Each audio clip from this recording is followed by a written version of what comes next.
Kesetiaan adalah kehormatan tertinggi dalam sebuah pernikahan. Jangan pernah mempertaruhkan rumah tangga yang dibangun bertahun-tahun demi kesenangan sesaat, karena saat karma datang mengetuk, penyesalan tidak akan pernah bisa mengembalikan apa yang sudah hancur. 15 hari kabur dan tinggal di apartemen mewah bersama sekretaris pribadinya. Begitu melangkah pulang ke rumah, suami ini justru histeris dan langsung ambruk di depan pintu. Dia kira sang istri sedang menangis meratapi pengkhianatannya di dalam kamar. Tapi kenyataan di balik pintu itu benar-benar melumat seluruh kesombongannya sampai tak bersisa.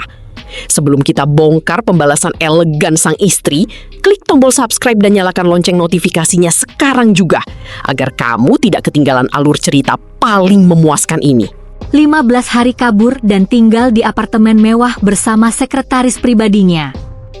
Begitu melangkah pulang ke rumah, suami ini justru histeris dan langsung ambruk di depan pintu. Dia kira sang istri sedang menangis meratapi pengkhianatannya di dalam kamar. Tapi kenyataan di balik pintu itu benar-benar melumat seluruh kesombongannya sampai tak bersisa. Sebelum kita bongkar pemelasan elegan sang istri, klik tombol subscribe dan nyalakan lonceng notifikasinya sekarang juga agar kamu tidak ketinggalan alur cerita paling memuaskan ini. Sore itu, hujan gerimis mengguyur halaman rumah bernuansa modern minimalis di kawasan perumahan elit. Sebuah mobil sedan hitam mewah berhenti tepat di depan pagar. Dari dalam mobil, turunlah Mas Aris. Pria berusia 35 tahun itu merapikan kerah kemeja kerjanya, menyisir rambut dengan jemarinya, lalu berjalan dengan langkah yang sangat percaya diri, bahkan cenderung jumawa. Di kepalanya, sudah tersusun skenario yang sangat sempurna. Selama 15 hari penuh, dia sengaja menghilang tanpa kabar. Dia sengaja mematikan ponselnya, mengabaikan belasan panggilan masuk di hari pertama, lalu menghabiskan 2 minggu terakhir memanjakan sekretaris barunya, Maya, di sebuah apartemen mewah pusat kota. Mas Aris tersenyum sinis. Dalam pikirannya, 15 hari tanpa nafkah, 15 hari tanpa kabar, dan 15 hari ditinggal sendirian sudah lebih dari cukup untuk menundukkan ego istrinya, Kirana. Dia membayangkan Kirana saat ini sedang duduk tersungkur di sudut sofa, dengan mata sembab, wajah pucat, dan tubuh yang kurus kering karena meratapi nasibnya. Dia membayangkan Kirana akan langsung berlari mendekatinya, menangis histeris, berlutut memegang kakinya, dan memohon-mohon agar tidak diceraikan. Ingatan Mas Aris mendadak melayang ke peristiwa malam itu. Malam di mana semua kekacauan ini bermula. Malam pertengkaran hebat yang membakar sisa-sisa kehormatan rumah tangga mereka. Malam itu, Kirana menemukan selembar resi pembelian perhiasan emas bernilai puluhan juta rupiah di dalam saku jas kerja Mas Aris. Perhiasan yang jelas-jelas bukan atas nama Kirana, melainkan atas nama Maya, sekretaris muda yang baru 3 bulan bekerja di kantor mereka. Kirana tidak menangis meraung-raung saat menyodorkan bukti itu. Dia hanya berdiri tegap dengan pandangan mata yang dingin mematikan. Namun, bukannya merasa bersalah atau meminta maaf, Mas Aris yang merasa harga dirinya terancam justru meledak dalam kemarahan yang meluap-luap. Dia membanting vas bunga di atas meja hingga hancur berkeping-keping. Dengan nada suara yang meninggi dan telunjuk yang menunjuk tepat di depan wajah Kirana, Mas Aris berteriak kasar. Kamu itu cuma istri rumah tangga yang tidak tahu terima kasih, Kirana. Semuanya aku yang cari. Semua uang di rumah ini hasil keringatku. Kamu tidak ada apa-apanya tanpa aku. Begitu teriakan Mas Aris yang menggema di setiap sudut ruangan. Dengan penuh kesombongan, Mas Aris memasukkan beberapa helai pakaian ke dalam koper, menyambar kunci mobilnya, lalu menatap Kirana dengan pandangan merendahkan sebelum melangkah keluar. Aku pergi. Jangan pernah cari aku. Kita lihat, berapa hari kamu bisa bertahan hidup dan mengurus rumah ini tanpa uang dari aku. Gertak Mas Aris malam itu sebelum membanting pintu depan dengan sangat keras. Kembali ke masa kini. 15 hari telah berlalu sejak gertakan sombong itu diucapkan. Mas Aris berdiri di depan pintu kayu jati nan kokoh itu. Dia menghembuskan napas panjang, memasang wajah dingin dan berkuasa, lalu merogoh saku celananya untuk mengambil kunci rumah. Dia ingin memberikan kejutan psikologis. Dia ingin melangkah masuk seperti seorang raja yang kembali ke istananya untuk menerima permohonan ampun dari hambanya. Kunci diputar. Kleh, kleh. Gagang pintu ditekan perlahan. Pintu jati bernilai puluhan juta itu terbuka lebar. Kirana, aku pulang. Aku harap kamu sudah belajar cara menghormati suami selama 2 minggu ini, ucap Mas Aris dengan suara berat dan penuh intimidasi sambil melangkah masuk ke dalam koridor depan. Namun, tidak ada jawaban. Tidak ada aroma masakan sore yang biasa menyambutnya. Tidak ada suara langkah kaki yang berlari menyambutnya. Yang ada hanyalah kegelapan, kehampaan, dan gema dari suaranya sendiri yang memantul di dinding-dinding tinggi. Mas Aris menekan saklar lampu di samping pintu. Dan detik saat lampu gantung kristal di ruang tamu itu menyala, seluruh dunia Mas Aris rasa runtuh dan hancur berkeping-keping di depan matanya. Matanya melotot tajam. Napasnya mendadak tertahan di tenggorokan. Koper pakaian yang dipegangnya terlepas begitu saja dan jatuh menghantam lantai. Kosong. Rumah itu benar-benar kosong melompong. Sofa kulit impor di ruang tamu hilang. Televisi 75 inci yang menempel di dinding hilang.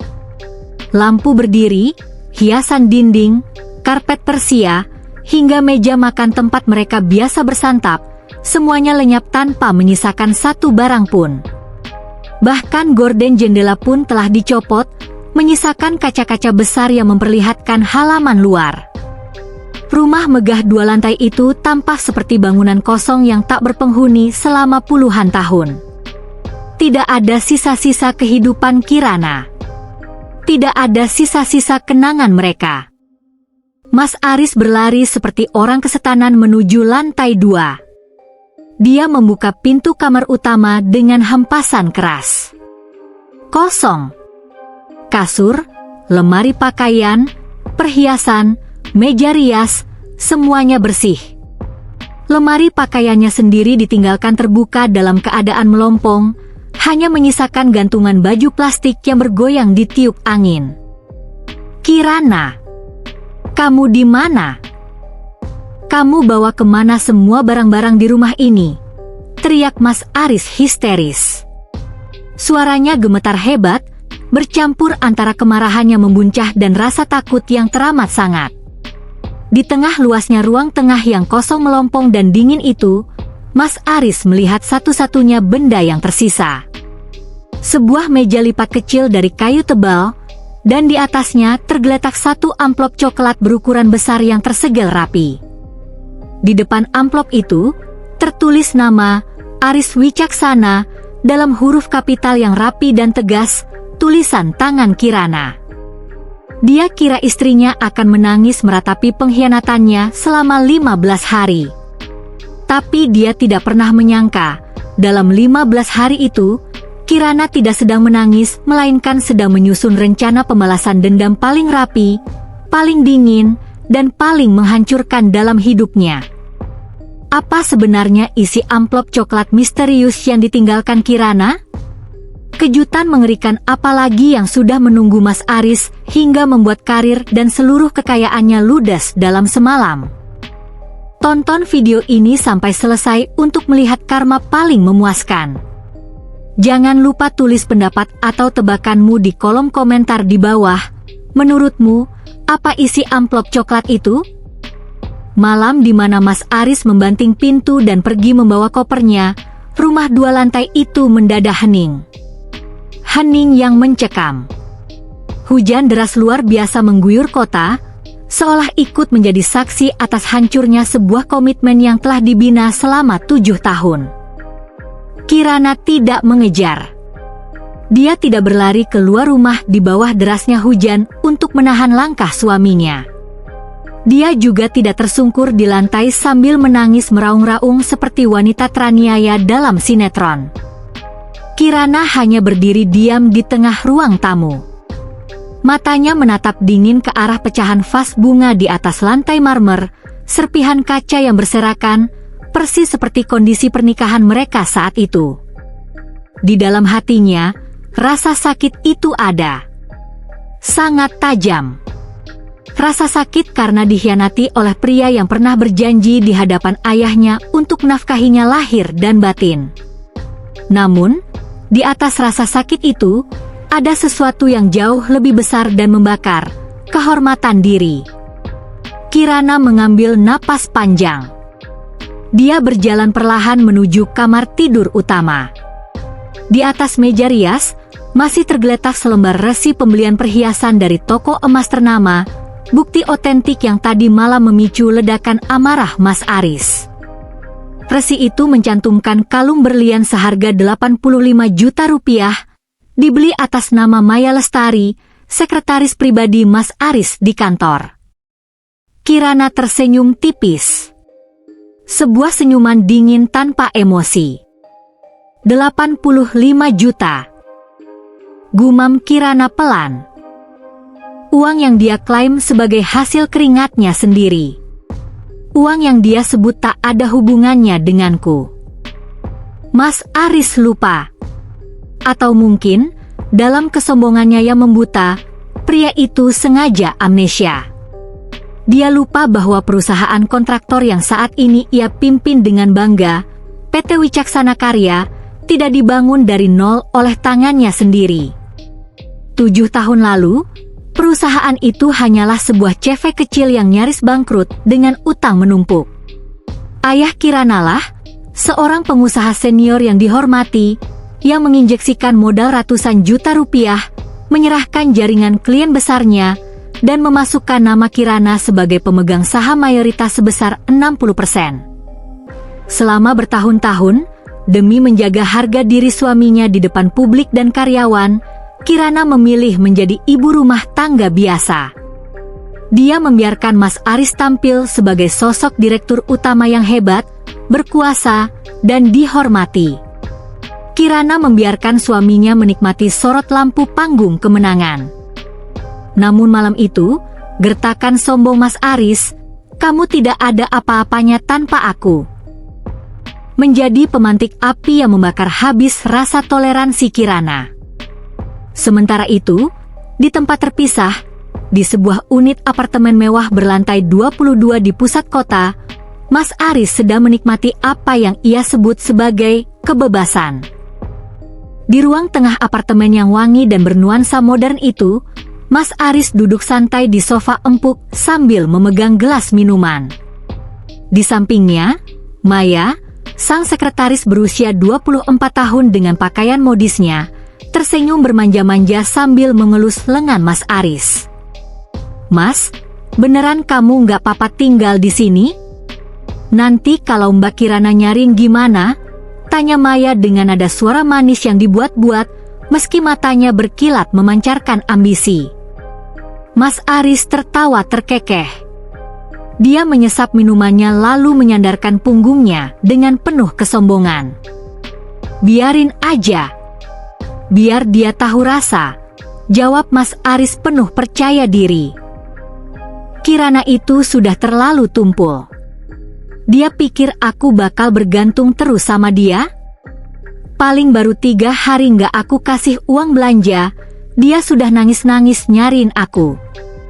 Nanti kalau dia sudah memohon-mohon di depan kaki aku, baru aku pertimbangkan buat pulang. Maya tertawa manja, menyandarkan kepalanya di bahu Mas Aris. Di mata Maya, Mas Aris adalah ladang emas yang siap dipanen. Dia membayangkan bonus akhir tahun, mobil baru, dan liburan ke luar negeri yang dijanjikan pria itu. Mas Aris mematikan ponsel utamanya. Dia sengaja menolak semua akses komunikasi. Dia membayangkan Kirana sedang panik setengah mati memanggil-manggil namanya di rumah yang gelap. Dia merasa menjadi pemenang. Dia merasa sedang memegang kendali penuh atas takdir istrinya. Namun, betapa kelirunya perkiraan Mas Aris. Di saat Mas Aris sedang terbuai dalam kehangatan semu bersama sekretarisnya, Kirana di rumah justru memulai harinya dengan sangat tenang. Tidak ada tetesan air mata. Yang ada hanyalah lembar demi lembar dokumen hukum yang mulai ia susun di atas meja kerja. Hari kedua. Pukul 8 pagi, Kirana tidak pergi ke pasar atau mengurus rumah. Mengenakan setelan blazer hitam yang elegan dan kacamata gelap, Kirana melangkah mantap masuk ke sebuah gedung perkantoran mewah di kawasan bisnis Jakarta. Dia menemui Bapak Hendra, seorang pengacara senior spesialis hukum keluarga dan korporasi yang juga sahabat lama almarhum ayahnya. "Tante Kirana, kamu yakin dengan keputusan ini?" tanya Pak Hendra sambil memeriksa tumpukan berkas kepemilikan saham dan sertifikat aset yang dibawa Kirana. Kirana menatap lurus mata pengacara itu tanpa keraguan sedikit pun. "Saya sangat yakin, Om Hendra. Kirana sudah cukup bersabar selama 7 tahun. Tapi ketika seorang suami menggunakan aset keluarga dan uang perusahaan untuk memelihara wanita lain, dia sudah kehilangan haknya sebagai pemimpin rumah tangga. Saya ingin semuanya diproses. Bersih dan tanpa sisa." Pak Hendra tersenyum tipis, mengangguk kagum melihat ketegaran putri sahabatnya. "Baik.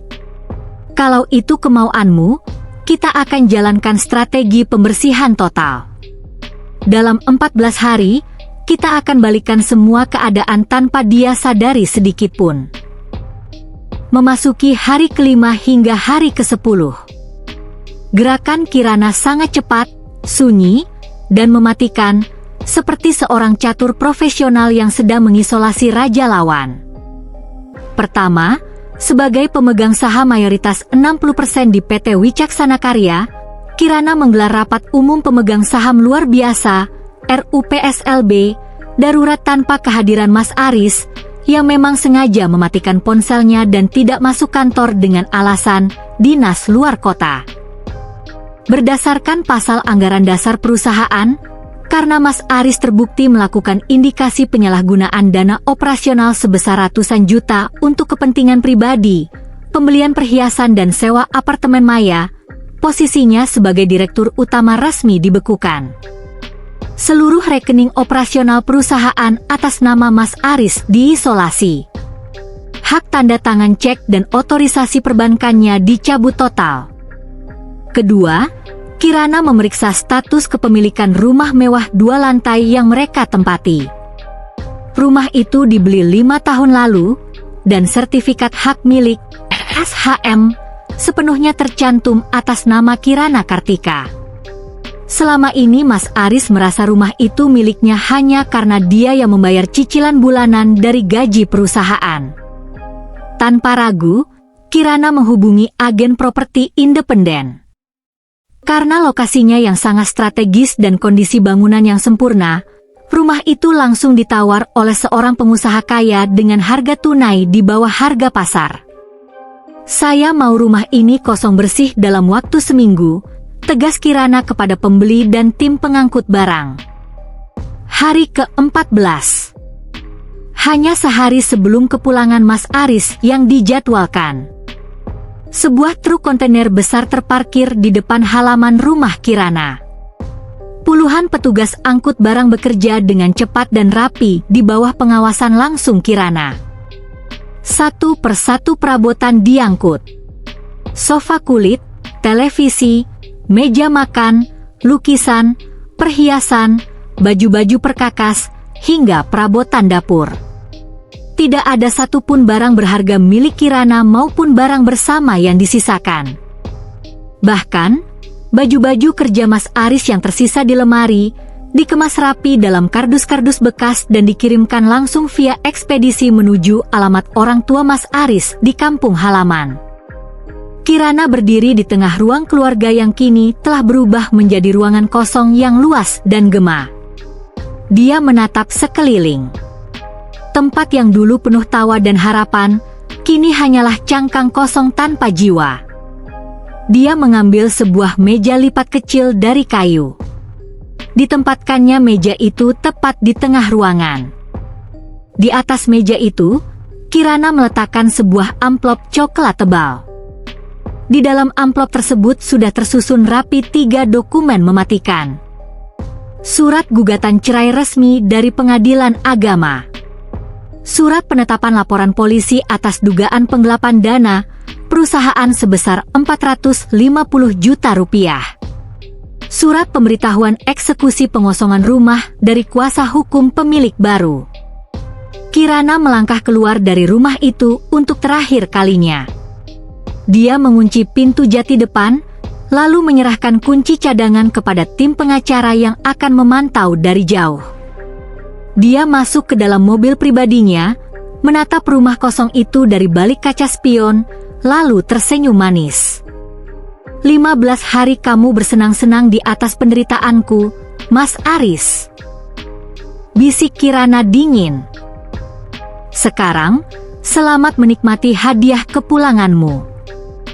Mas Aris sama sekali tidak tahu bahwa saat dia melangkah pulang esok hari dengan sikap sombongnya, dia bukan sedang kembali ke rumahnya, melainkan sedang melangkah masuk ke dalam penjara yang dibangun oleh kesombongannya sendiri. Bagaimana reaksi histeris Mas Aris saat pertama kali membuka isi amplop coklat tersebut? Apakah Maya sang sekretaris akan tetap setia saat tahu suaminya kini bangkrut total dan terancam penjara? Klik tombol like jika kamu makin gemas dengan keberanian Kirana. Dan lanjut ketik, lanjut part 3, di kolom komentar sekarang juga. Kita kembali ke detik-detik paling menegangkan sore itu. Mas Aris berdiri mematung di tengah ruang tamu rumah 2 lantai miliknya. Atau lebih tepatnya, bekas rumahnya. Napasnya memburu seperti orang yang baru saja berlari maraton 10 kilometer. Kedua matanya membelalak lebar, mengawasi setiap sudut dinding yang kini melompong. Bekas noda jamur ringan yang dulu tertutup lemari pajangan mahal kini terlihat jelas. Bekas paku-paku gantung lukisan menancap telanjang di dinding yang dicat putih. Tidak ada sofa. Tidak ada karpet. Tidak ada meja. Tidak ada perabotan sama sekali. Nggak mungkin. Ini nggak mungkin terjadi, jerit Mas Aris. Suaranya memantul keras memukul dinding-dinding beton yang hampa. Mas Aris menyambar koper pakaian yang tadi sempat ia jatuhkan. Dengan langkah panik dan napas terengah-engah, dia berlari menuju area dapur. Di sana, nihil. Kulkas 2 pintu seharga 30 juta rupiah, kompor tanam, oven, hingga set piring kristal, semuanya lenyap. Hanya tersisa pipa-pipa air yang mencuat dan bekas noda minyak di dinding. Dia berbalik, berlari menaiki anak tangga menuju lantai 2. Sepatu pantofel kulitnya menimbulkan suara letupan nyaring yang berulang kali memecah kesunyian rumah. Kirana! Kirana! Kamu di mana? Keluar kamu, teriak Mas Aris kesetanan. Dia mendobrak pintu kamar tidur utama. Brak! Kamar tidur tempat ia biasa beristirahat selama 5 tahun terakhir kini tak ubahnya seperti ruangan tak berpenghuni. Kasur king size kesayangannya hilang. Lemari pakaian jati ukir yang kokoh lenyap. Meja rias Kirana yang biasa penuh dengan botol parfum mahal bersih tak tersisa. Mas Aris berjalan sempoyongan mendekati lemari pakaian yang menempel di dinding. Pintu lemarinya terbuka lebar. Dia merogoh bagian dalam lemari, berharap menemukan setidaknya 1 atau 2 kemeja lamanya. Tapi tidak ada apa-apa. Hanya gantungan baju plastik warna hitam yang bergoyang pelan akibat terpaan angin dari jendela yang terbuka sedikit. Dunia Mas Aris terasa berputar hebat. Kepala pria itu mendadak sangat pusing. Rasa sombong, percaya diri, dan harga diri tinggi yang ia banggakan selama 15 hari bersama Maya, seketika hancur berkeping-keping digantikan oleh ketakutan yang mencekam. Dengan tubuh yang gemetar hebat dan keringat dingin yang membasahi dahi serta punggung kemejanya, Mas Aris melangkah turun kembali ke lantai 1. Matanya yang liar kini tertuju pada satu-satunya benda yang berdiri tegak di tengah ruang keluarga. Sebuah meja kayu lipat kecil. Dan di atas meja itu, tergeletak selembar amplop coklat besar yang tersegel rapi. Mas Aris berjalan mendekati meja itu seolah-olah sedang mendekati sebuah bom waktu yang siap meledak kapan saja. Dengan tangan gemetar sampai jari-jarinya tak bisa dikontrol, Mas Aris mengangkat amplop itu. Namanya tertera di sana dengan tulisan tangan yang sangat dikenalinya, rapi, tegas, dan elegan. Kepada Aris Wicaksana. Mas Aris menelan ludahnya yang terasa sangat pahit. Dia merobek segel amplop itu secara kasar. Tangannya merogoh ke dalam dan mengeluarkan seberkas dokumen tebal bercap resmi. Lembar pertama. Sebuah dokumen bercatatan resmi dari pengadilan agama setempat. Surat panggilan sidang pertama perkara gugatan cerai. Di dalam dokumen itu tercantum nama Kirana Kartika sebagai penggugat dan Aris Wicaksana sebagai tergugat. Alasan gugatan, pengkhianatan, pelanggaran komitmen pernikahan, dan penelantaran istri. Mata Mas Aris tertuju pada baris bagian bawah dokumen tersebut. Nggak, Kirana nggak mungkin gugat cerai aku. Dia cuma gertah sambal. Dia pasti cuma mau nakut-nakutin aku, bisik Mas Aris dengan napas memburu, berusaha menghibur hatinya sendiri. Namun, saat dia membalik ke lembar berikutnya, lutut Mas Aris seketika terasa lemas. Lembar kedua. Surat pemberitahuan eksekusi dan pengosongan aset properti dari kantor hukum Hendrat Partners.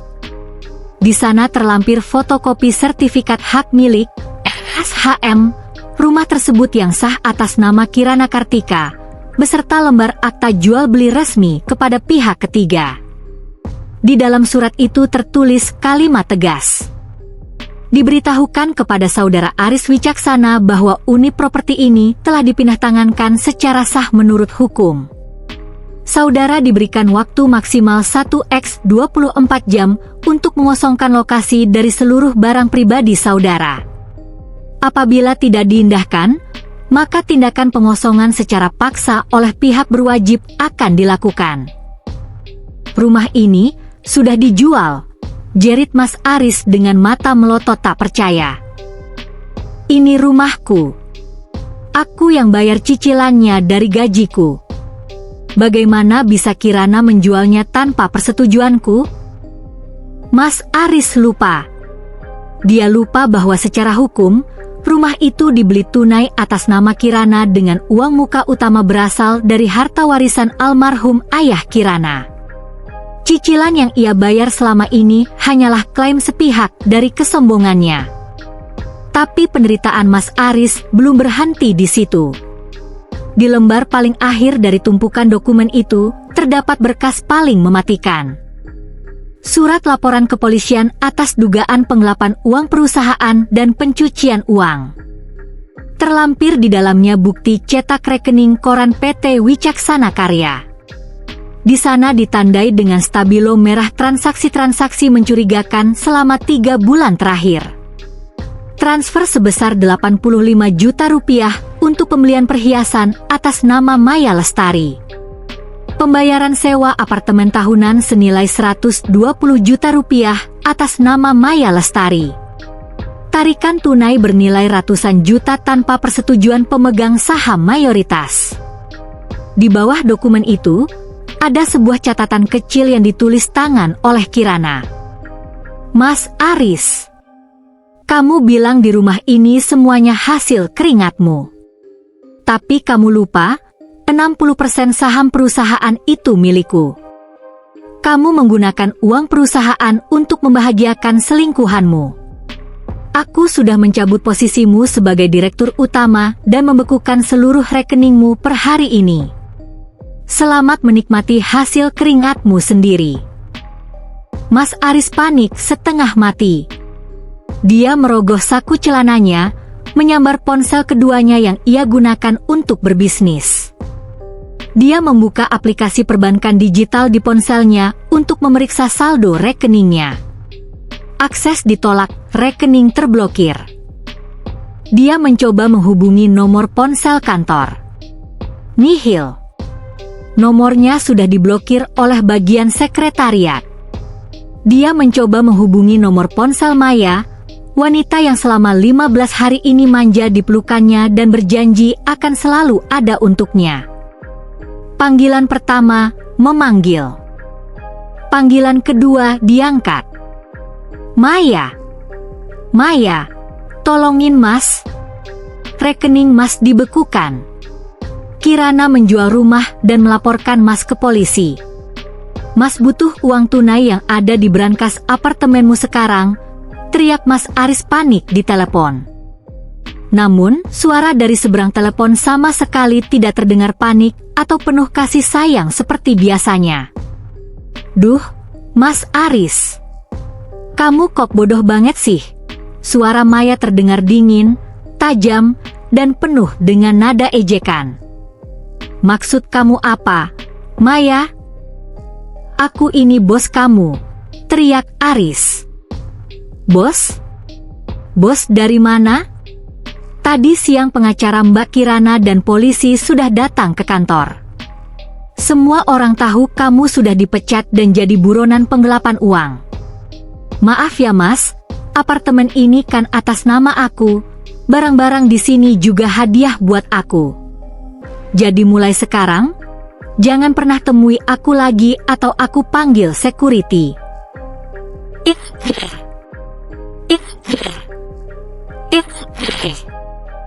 Panggilan diputus sepihak.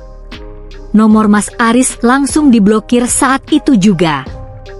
Ponsel di tangan Mas Aris terlepas dan jatuh menghantam lantai marmer hingga layarnya retak 1000. Pria yang 15 hari lalu melangkah keluar dari rumah ini dengan dada terbusung, wajah jumawa, dan teriakan sombong, "Kamu tidak ada apa-apanya tanpa aku."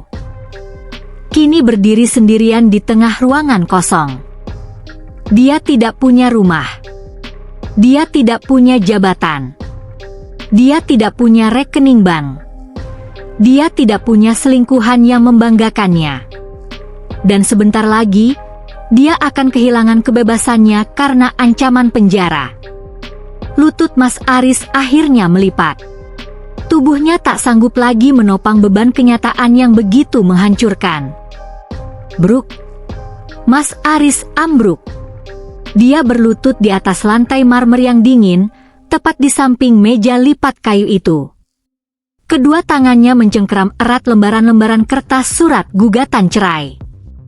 Air matanya menetes deras membasahi kertas-kertas hukum di tangannya. Kirana AA. Maafin aku Kirana AA. Maafin aku, jerit Mas Aris histeris. Suaranya serak, pecah oleh penyesalan yang teramat sangat. Namun, tidak ada Kirana yang hadir untuk mengusap punggungnya. Tidak ada Kirana yang datang untuk memaafkannya.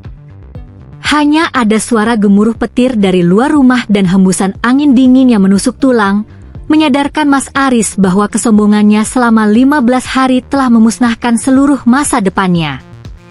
Tiba-tiba, dari arah pintu depan yang terbuka sedikit, terdengar ketukan keras.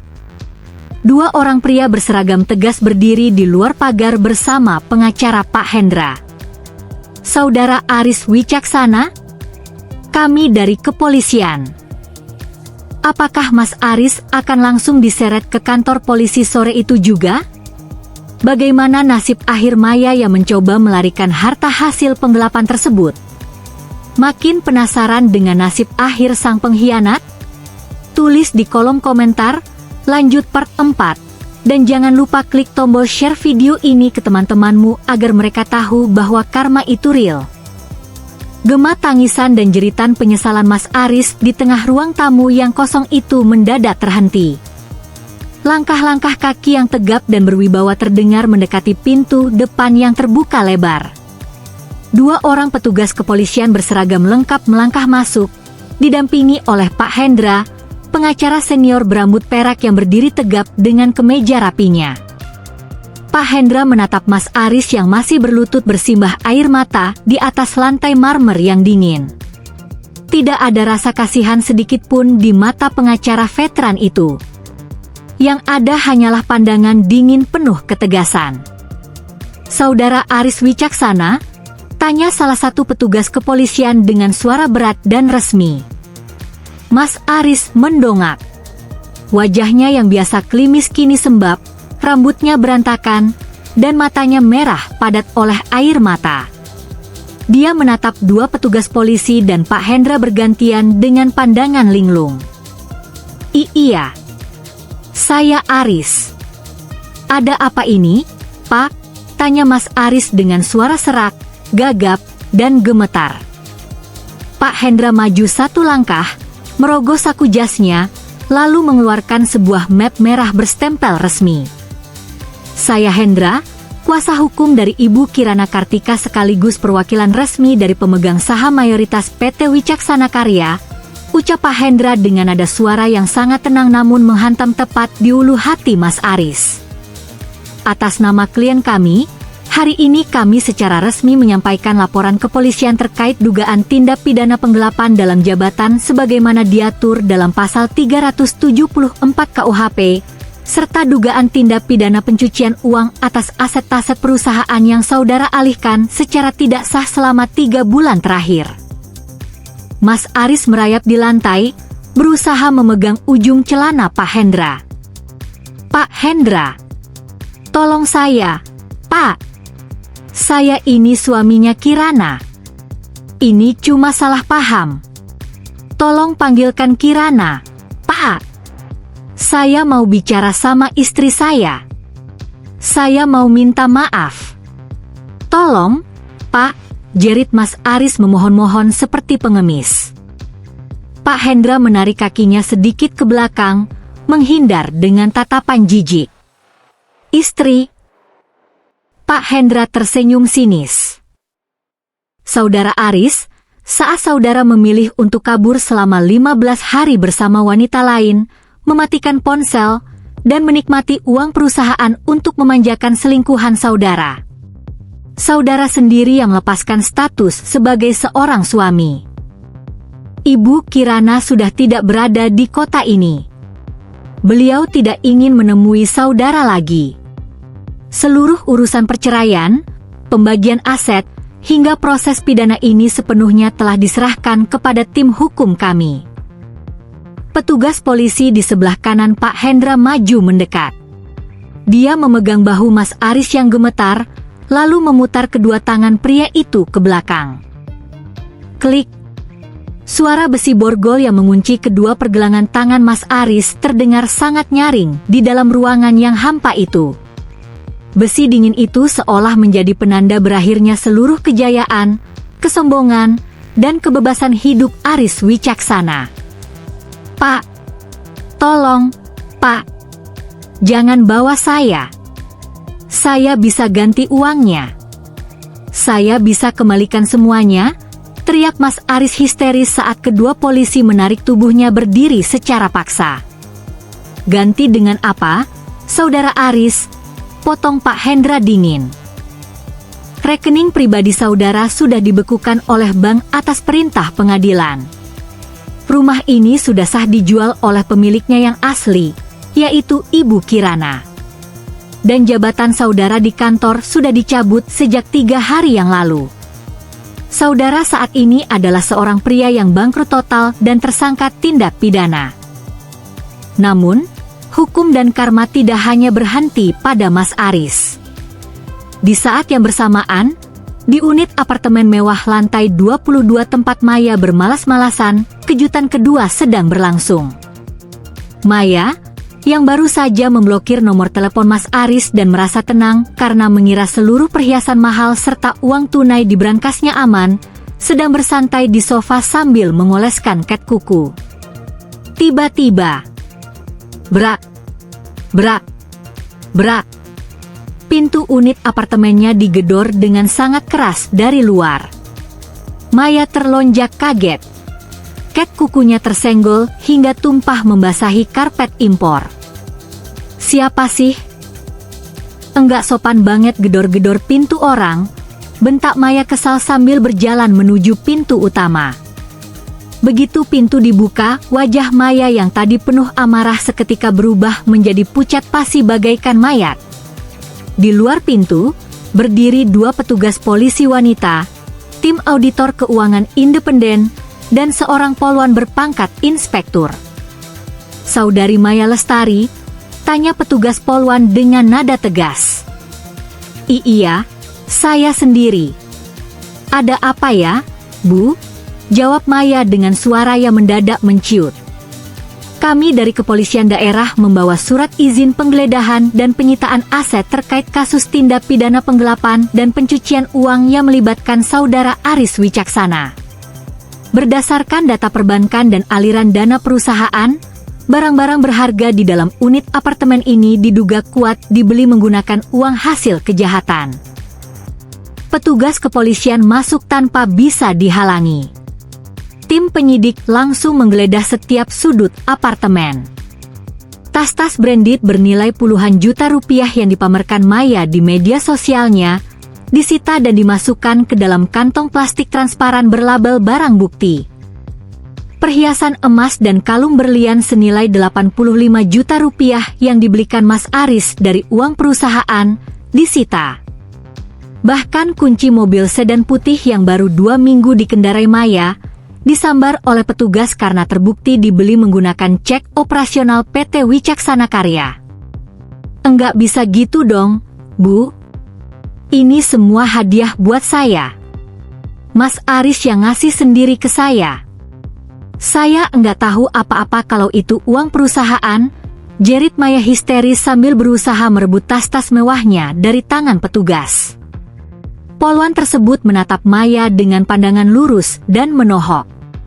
Saudari Maya menerima barang atau aset yang diketahui atau patut diduga berasal dari hasil tindak pidana dapat dijerat dengan pasal 480 KUHP tentang penadah dengan ancaman hukuman 4 tahun penjara. Jika saudara merasa tidak bersalah, silakan jelaskan semuanya di kantor polisi. Maya tersungkur di lantai apartemen. Air matanya meleleh merusak riasan wajahnya yang tebal. Semua kemewahan, gaya hidup glamor, dan mimpi menjadi istri pengusaha kaya yang ia bayangkan selama 15 hari musnah dalam hitungan menit. Wanita yang dulu menertawakan Kirana dan menganggap Kirana tumpul, kini harus menanggung malu saat digiring keluar koridor apartemen di depan mata tetangga dan petugas security yang berbisik-bisik. Malam harinya di ruang pemeriksaan kantor kepolisian. Mas Aris duduk dengan pakaian kemeja yang sudah lusuh dan lecek. Kedua tangannya masih terborgol di atas meja kayu pemeriksaan. Di sebelahnya, Maya duduk menangis sesenggukan dengan wajah tanpa riasan. Saat kedua mata mereka bertemu, tidak ada lagi rasa cinta, godaan manja, atau tatapan penuh gairah seperti 15 hari lalu di apartemen. Yang ada hanyalah rasa benci, saling menyalahkan, dan kemarahan yang membual. "Gara-gara kamu, Maya. Kalau kamu enggak minta kalung dan mobil itu, aku enggak akan pakai uang perusahaan," bentak Mas Aris dengan mata melotot. "Apa kamu bilang? Gara-gara aku?" teriak Maya tidak terima. "Kamu yang ngaku-ngaku direktur hebat. Kamu yang bilang rumah itu milik kamu dan istri kamu cuma benalu. Kamu yang bohongin aku, Aris. Pria tak berguna." Di tengah percekcokan liar mereka, pintu ruang pemeriksaan terbuka. Pak Hendra melangkah masuk membawa sebuah map hitam. Dia meletakkan selembar kertas di hadapan Mas Aris. Ini adalah berkas persetujuan perceraian dan pengakuan pengalihan hak asuh serta seluruh sisa tuntutan. tanda tangani ini, Saudara Aris, jika saudara ingin proses persidangan tindak pidana saudara berjalan lebih kooperatif, ucap Pak Hendra dingin. Mas Aris menatap kertas itu dengan jemari yang gemetar hebat. Di lembar paling bawah, tertera tanda tangan Kirana yang sangat rapi, tanda tangan yang menandai bahwa wanita itu telah benar-benar menghapus nama Aris dari hidupnya. Pak Hendra, bisik Aris dengan suara parau.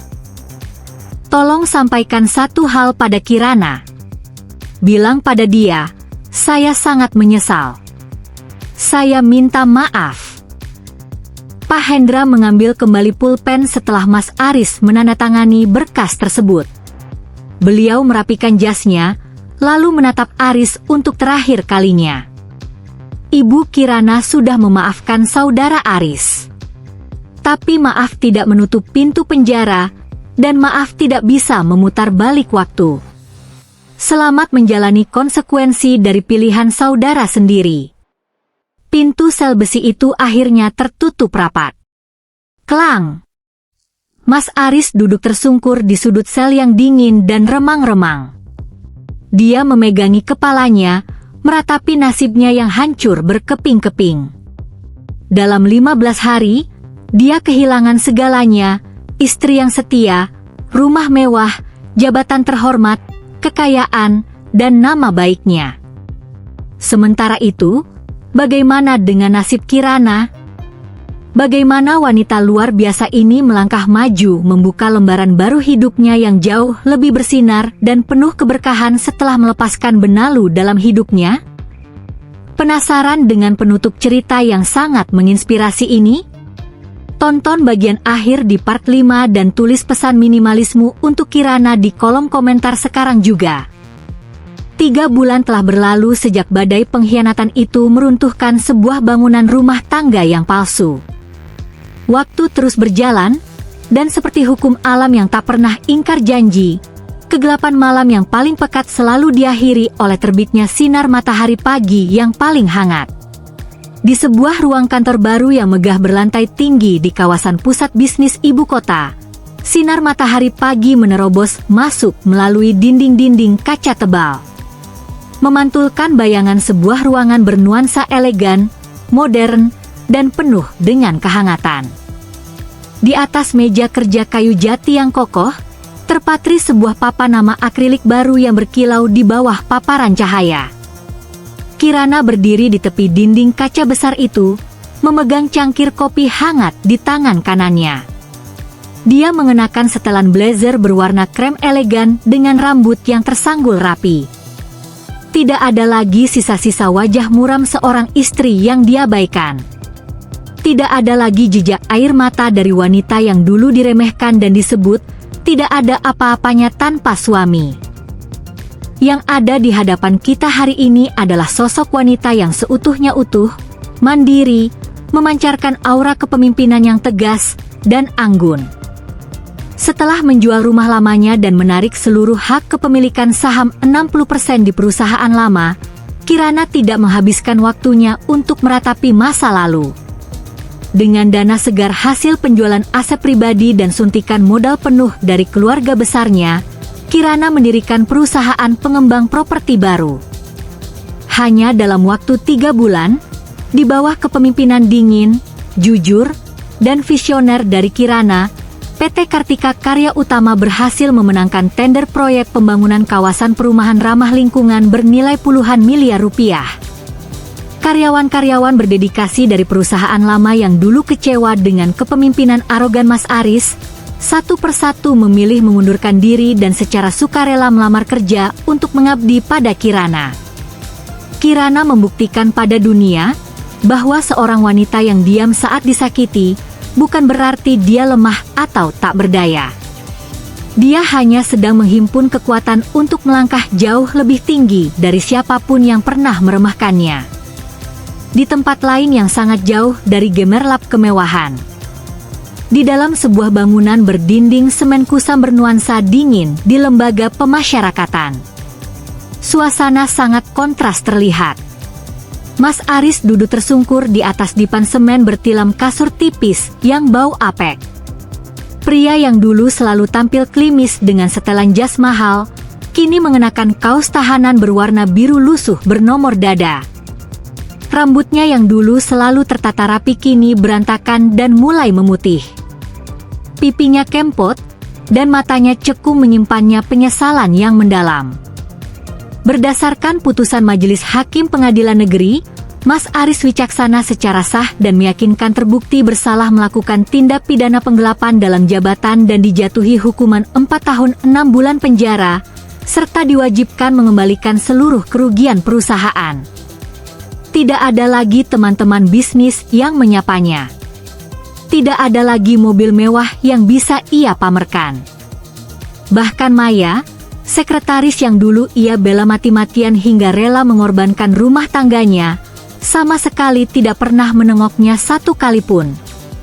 Maya sendiri dijatuhi hukuman kurungan penjara atas tuduhan penadahan aset, dan saat ini mendekam di blok tahanan wanita. Setiap kali malam tiba dan lonceng sel berbunyi, Mas Aris hanya bisa menatap terali besi dengan mata berkaca-kaca. Bayangan wajah Kirana yang selalu menyambutnya dengan senyuman hangat saat pulang kantor, bayangan masakan rumahan yang selalu tertata rapi di meja makan, dan kenyamanan rumah yang ia hancurkan demi kesenangan semalam bersama selingkuhan, terus-menerus menghantuinya bagaikan siksaan jiwa yang tak kunjung usai. Penyesalan itu datang, tapi sayangnya, ia selalu datang ketika segalanya telah menjadi abu. 1 bulan sebelumnya, sidang putusan perceraian di Pengadilan Agama juga telah resmi dikabulkan oleh Majelis Hakim.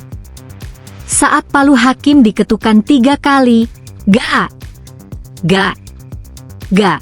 menandakan terputusnya tali pernikahan secara hukum dan agama, Kirana berdiri di ruang sidang dengan dada lapang. Dia melangkah keluar dari gedung pengadilan tanpa menengok sedikit pun ke belakang. Tidak ada dendam yang tersisa di hatinya. Karena bagi Kirana, dendam terbaik untuk seorang pengkhianat bukanlah dengan balik membencinya, melainkan dengan menjadi jauh lebih bahagia dan sukses tanpa keberadaannya. Kirana telah melepaskan beban berat yang selama 7 tahun ini menahan potensinya. Dia telah mengembalikan harga diri dan kehormatannya sebagai seorang wanita. Kini, Kirana melangkah menuju balkon kantornya. Angin sore berhembus lembut memainkan ujung rambutnya. Dia menatap pemandangan kota dari ketinggian, menyunggingkan senyuman paling tulus dan indah yang pernah ia miliki. Kisah ini memberikan kita sebuah pelajaran hidup yang sangat berharga. Pernikahan bukanlah sebuah permainan ego di mana siapa yang berkuasa bisa berbuat sesuka hati. Pernikahan adalah wadah kesetiaan, rasa hormat, dan komitmen bersama. Kepada para pria dan suami out sana, jangan pernah mempertaruhkan berlian yang telah bersamamu dalam suka dan duka sejak nol, hanya demi mengejar kerikil berkilau yang kamu temui di tengah jalan. Karena ketika kamu memutuskan untuk mengkhianati ketulusan seorang wanita yang tulus mencintaimu, kamu sebenarnya tidak sedang merendahkannya, kamu sedang menghancurkan masa depanmu sendiri. Dan untuk setiap wanita tangguh di luar sana yang saat ini mungkin sedang berjuang di tengah rasa sakit akibat pengkhianatan, ingatlah satu hal ini. Jangan pernah takut kehilangan seseorang yang tidak menghargaimu. Kamu jauh lebih kuat dari yang kamu bayangkan, dan ketika satu pintu pengkhianatan tertutup, Tuhan sedang menyiapkan pintu keberkahan yang jauh lebih besar untuk hidupmu. Terima kasih telah menyaksikan alur cerita perjuangan dan pembalasan elegan dari Kirana ini sampai selesai. Bagaimana pendapatmu tentang akhir dari kisah ini? Apakah karma yang diterima Mas Aris dan Maya sudah cukup adil? Tulis pendapat dan pesan moral versi kamu di kolom komentar di bawah. Jangan lupa untuk tekan tombol like, share video ini ke teman-teman atau keluarga yang kamu sayangi, dan klik tombol subscribe serta nyalakan lonceng notifikasinya agar kamu tidak ketinggalan kisah-kisah inspiratif dan penuh drama memuaskan lainnya di channel ini. Sampai jumpa di cerita memukau berikutnya. Tetap jaga kehormatan diri, dan salam kebaikan. Kesetiaan adalah kehormatan tertinggi dalam sebuah pernikahan. Jangan pernah mempertaruhkan rumah tangga yang dibangun bertahun-tahun demi kesenangan sesaat. Karena saat karma datang mengetuk, penyesalan tidak akan pernah bisa mengembalikan apa yang sudah hancur.